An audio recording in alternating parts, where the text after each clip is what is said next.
সকাল সকাল পত্রিকা খুলে যেই নিউজটা চোখে পড়ল, বৈষম্য বিরোধী ছাত্র আন্দোলনের হবিগঞ্জের নেতাকর্মীরা হবিগঞ্জ ব্লকেট দেওয়ার যে ঘোষণা দিয়েছেন, সেই নিউজটাই চোখে পড়ল। কিন্তু কিছু জিনিস খেয়াল করে দেখবেন, সেখানে মানুষের সংখ্যা এবং পরিমাণ দিন দিন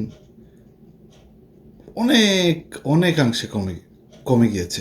এটার সর্বপ্রথম কারণটা যদি আমরা বিশ্লেষণ করি, তাহলে দেখবেন যে তারা কিন্তু কি বলেছে, যে ছাত্র জনতার উপর হওয়া যেই বৈষম্য বা যেই ধরনের অত্যাচার, যেই গুলিবর্ষণ বা যেভাবে হামলে পড়া হয়েছিল, তার যে বিচারের দাবিতে তারা হবিগঞ্জ ব্লকেটের, তার জন্যই ওই বিচারের দাবিতে, এবং ডেভিল হান্টের যে কার্যক্রম সেটা ওইভাবে দৃশ্যমান না হওয়ায়, এবং এটার জন্য পরিধি আরও বাড়ানো হয়, এবং যারা অন্যায় করেছে তাদেরকে যেন আরও দ্রুত সময়ের মধ্যে গ্রেপ্তার করা যায়, তার জন্য। তো আসলে এই ব্লকেটের ডাকটা তো এখন না, এটা অনেক আগেই দেওয়ার কথা ছিল, 5-6 মাস আগেই, মানে আরও 5 মাস আগেই দেওয়ার কথা ছিল।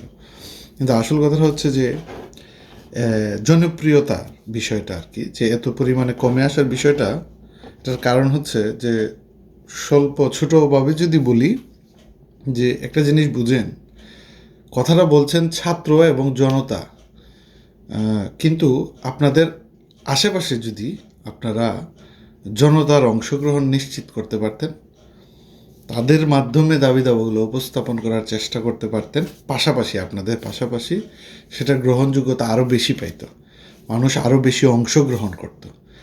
তো যখন আপনি অনেক মানুষকে অংশগ্রহণ করাইতে চাইবেন, শুধু তাদের নাম বললে হবে না, তাদেরকে অংশীজন হিসেবে নিতে হবে, তখন এটা অগ্রাধিকার বেশি পাবে।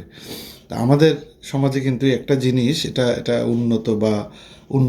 এত বেশি উন্নত সমাজ না, সব কিছু যে অ্যাকসেপ্ট করে, কিছু জিনিস তো বুঝতে হবে।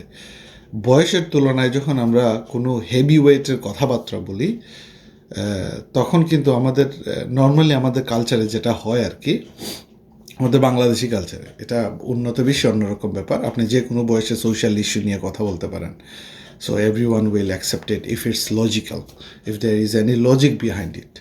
তো আপনার লজিকের যদি হয়, তো উন্নত বিশ্বে ঠিক আছে, কিন্তু আমাদের দেশে এটাকে পাকনামি হিসাবে ধরা হয়।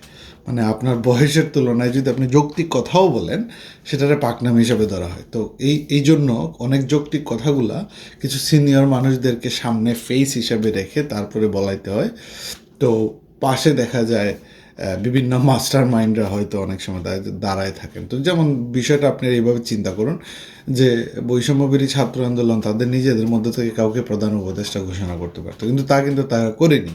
এটা না করার কারণ হচ্ছে তারা জানে সেটা অ্যাকসেপ্টেন্সটা ওইরকমভাবে পাবে না, ঠিক না?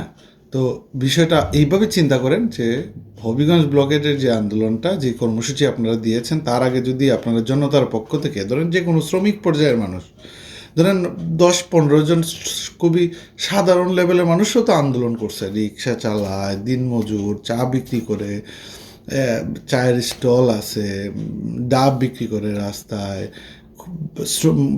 তারপর নির্মাণ শ্রমিক, ইলেকট্রিকের কাজ করে, এরকম অনেক মানুষ কিন্তু তারা আন্দোলনে শরিক হয়েছে। তাদের পক্ষ থেকে যদি একটা অংশগ্রহণ নিশ্চিত করতে পারতেন, তাদেরকেও যদি আপনারা ওই কর্মসূচিতে রাখতে পারতেন, তাহলে দেখতেন সেটার গ্রহণযোগ্যতাটা অন্য পর্যায়ে যেত। আপনাদের এই জায়গায় মানুষের উপস্থিতি চোখে পড়ার মতো হইতো। যাই হোক, হয়তো এটা আপনাদের বিষয়, আমি তো ক্ষুদ্র মানুষ, আমরা তো আসলে তেমন একটা ওই রকম গ্রহণযোগ্য তো কিছুই না, কিন্তু তারপরেও আপনারা অনেক শ্রদ্ধাভাজন ব্যক্তিবর্গ এইসব আন্দোলনের সাথে জড়িত, তো অনেকের নাম আসছে, আবার টেম্পু স্টেশন দখলেও শুনলাম আর কি। তো এটাও একটা কারণ হইতে পারে, এগুলো মাথায় রেখেন। সিএনজি স্টেশন, টেম্পু স্টেশন, এগুলোও কিন্তু মাথায় রাখতে হবে।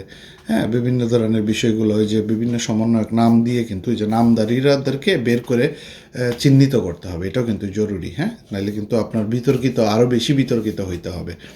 তো ভালো থাকবেন। হ্যাঁ, ওইটাই আসলে বলতে আসছিলাম আর কি।